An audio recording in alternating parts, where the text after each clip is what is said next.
are celebrating a very special event, the delivery of the first A320neo to Air Astana. Regional Vice President, Europe, Russia and CIS, Jessica Velarde. Thank you, Chris. Thank you, Airbus, for inviting Pratt & Whitney today. We're really excited, and we'd like to congratulate ALC plus Air Astana on this delivery today. Thank you again, Airbus, for inviting us to be part of this day. This has been a really exciting year for Pratt & Whitney. It's been a past year of many, many firsts. The first for here today is the first operator in the CIS region. And delivering these engines to Air Astana is both exciting and very humbling. We thank Air Astana and ALC for the confidence they had in selecting us, and we look very much forward to Air Astana in revenue service at mid-month. Thank you again. Look forward to celebrating with you for the rest of the day. Commercial Affairs, Airlease Corporation, Alex Khatibi. Thank you very much for inviting me to this fantastic ceremony. This particular delivery has a very special meaning for me. About 15 years ago, at a hotel in London, I met with a gentleman named Rex Lesser, who at the time had this plan on the paper about an airline idea called Air Astana. And I took the idea with me. I went back to ILFC back then and discussed with Steve Hazy and other team members. He provoked a lot of discussion among us whether we want to allocate these brand new aircraft that's coming off the line back then from another manufacturer for Astana or not, having been just on the paper. A phone call to the chairman of BAE System back then by Steve kind of brought everything together. 15 years later, fast forward, we are very proud to have a relationship with Air Astana, and having delivered those initial aircraft to Air Astana today under the management of Peter Foster and team, Air Astana is a formidable airline and force in the region and CIS and around itself countries. The fleet of Air Astana has grown from 3 aircraft now fairly to about 30 aircraft in the coming years, and it has proven to be one of the most effective airlines, where on the other side of it, if you look at it, it's the single most profitable investment of BAE outside of its core business.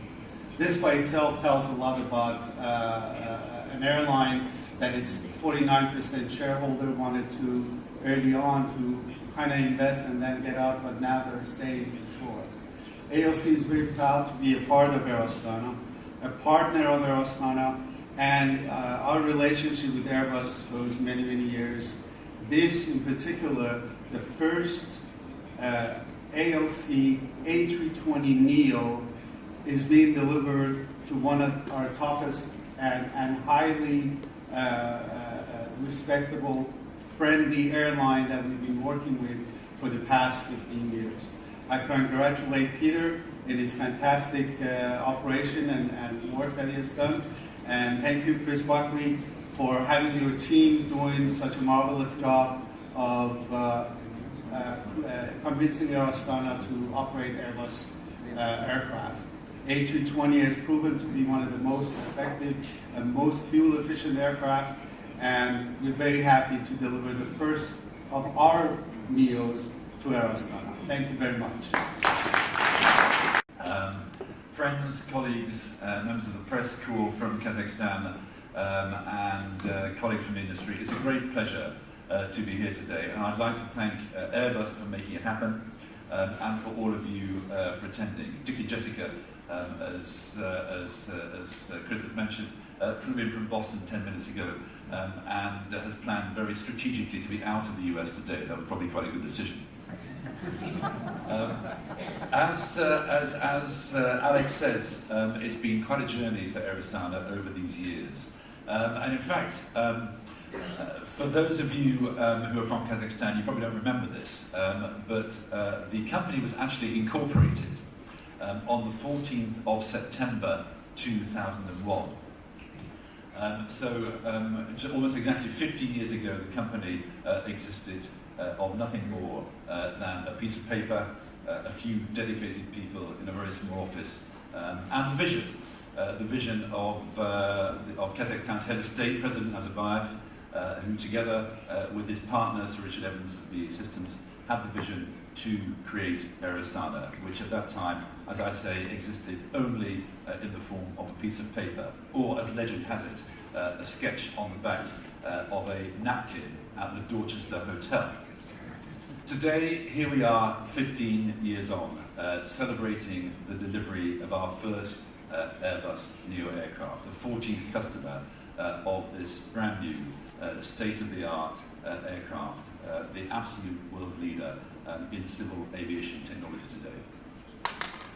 And on behalf of all of my 5,000 colleagues, we are very proud that we have been able to realise the vision of President Nazarbayev in building and creating an airline that has become the clear leader in the CIS and Central Asian region. I'm proud to be able to say that. You'll have to forgive my immodesty. But also, increasingly, is becoming a player as a network global airline in international aviation, known and seen around the world in over 20 countries to more than 60 destinations. We are proud not only to be a successful airline, but also to play a role as a global symbol for independent, modern, dynamic and hard-driving Kazakhstan, which itself celebrates in just a few short weeks its 25th anniversary as an independent nation. Members of the media, now you have a chance to take a picture. Please come closer to the stage.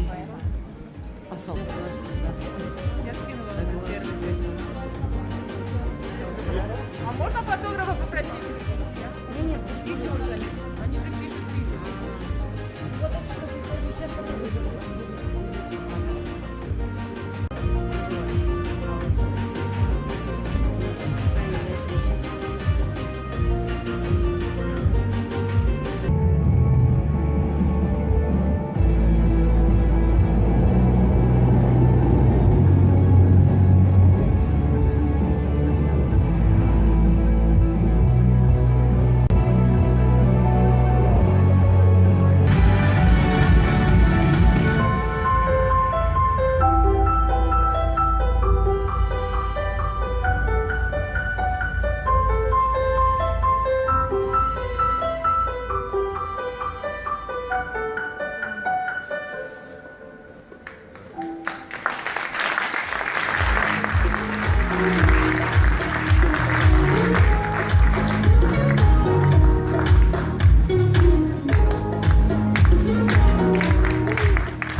Thank you. Any more questions? Yes, please.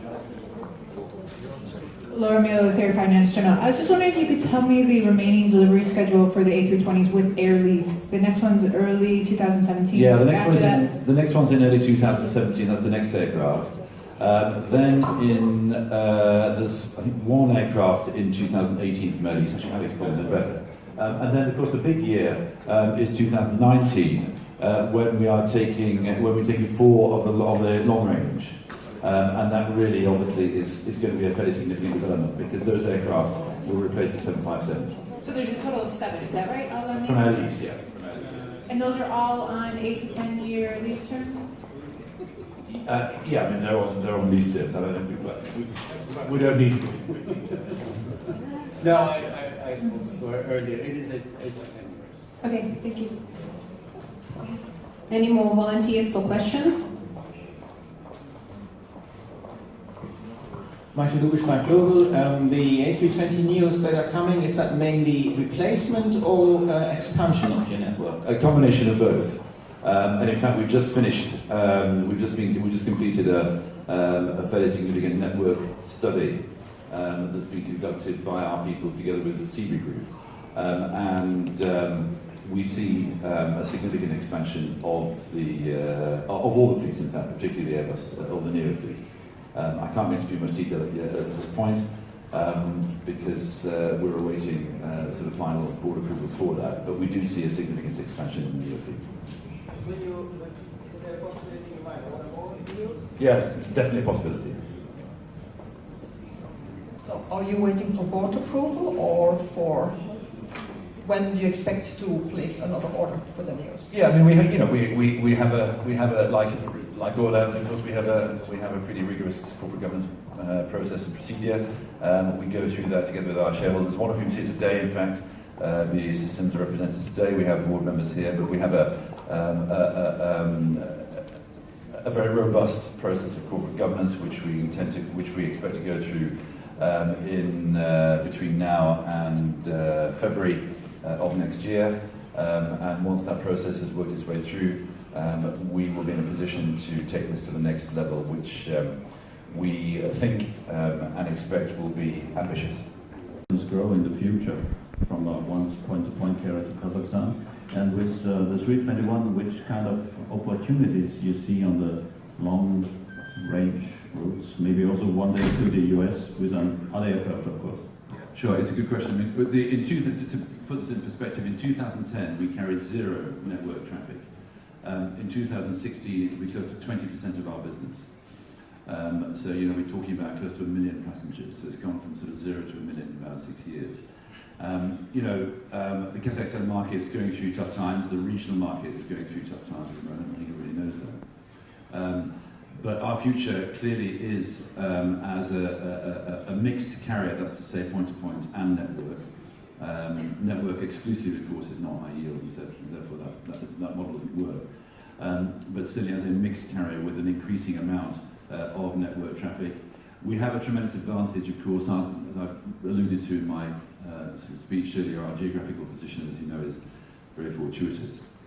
And the NEO technology, of course, obviously with the extra range, and in particular the long range, which we'll take delivery of in a couple of years' time, up to very close to 4,000 nautical miles. That really pretty much allows us to do all of China, all of Southeast Asia, all of India, the Indian subcontinent, and all of Europe from both Almaty and from Astana. We have a very efficient, we're a very efficient airline. We have a very low cost base, a very low unit cost. And so for us, of course, obviously the technology opens up all sorts of opportunities, and that will absolutely be accompanied by not only increased frequencies on existing routes, but new destinations in China in particular and the Indian subcontinent. Last one. What's your outlook on wide bodies? Do you foresee flying wide bodies in the long future too, or is there a possibility you might be just not just but a narrow body only operator with you? Well, we do operate 3 wide bodies at the moment. We have 3 wide bodies that have been in 3 aircraft are about 3.5 years old. They're doing a very good job at peak seasons on thick routes. But I think what has happened in the region is that after sort of 10 very strong years of growth up to around sort of 2010, 2011, since that time growth in the entire region has slowed down very significantly, and obviously that's tied to currencies and commodity prices and so forth. So we don't see huge growth, and if you look at World Bank forecasts and Economist Intelligence Unit forecasts and things like that, there are not big expected growth numbers coming out of regional economies. So, routes are going to remain thin, and that's always going to present a challenge, obviously, for wide-bodied aircraft.